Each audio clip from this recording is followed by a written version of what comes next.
एगो टोटरम कॉल ए बुची एगो टोटरम कॉल हाथ फेरो ना तनी गुली पे।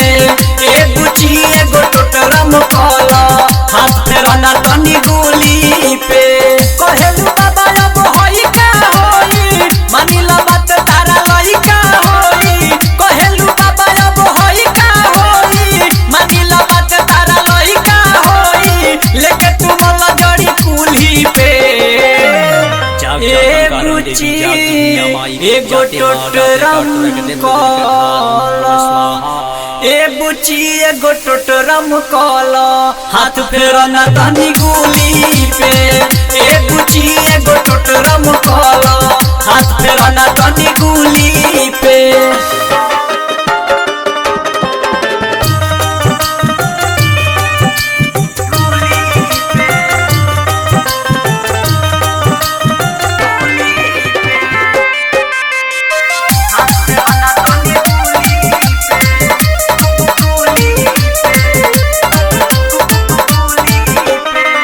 तनी फूलवा चढ़ावो छक पानी के गिरावो।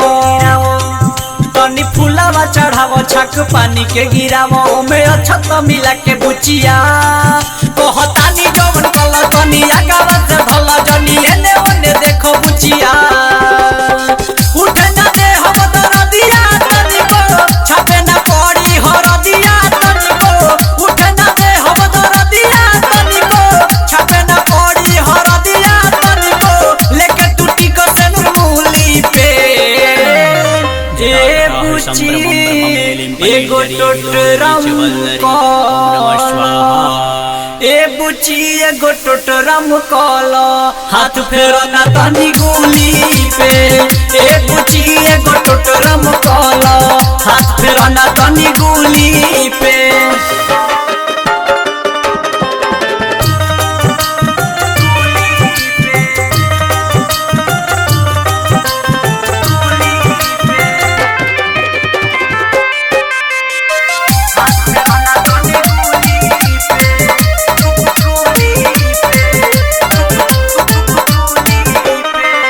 तनी घुंघटा हटावो बात बाट का बतावो। तनी घुंघटा हटावो बात बाट का बतावो। दूर होई परेशानी बुचिया आवो देह कर टाइट हम नाती तोहर हाइट। चलो सुध कोई जाओ कुटिया। राइटर हरे राम सोनू भी आई है स्टेशन दीपू हाथ घंटी बजाई है। राइटर हरे राम विकास भी आई है स्टेशन दीपू हाथ घंटी बजाई है। आज ये बरह बाबा कुली के। ए बुची एगो टोटरम कॉल ए बुची एगो टोटरम कॉल हाथ फेरो ना तनी गुली पे। ए बुची एगो टोटरम कॉल हाथ फेरो ना तनी गुली पे।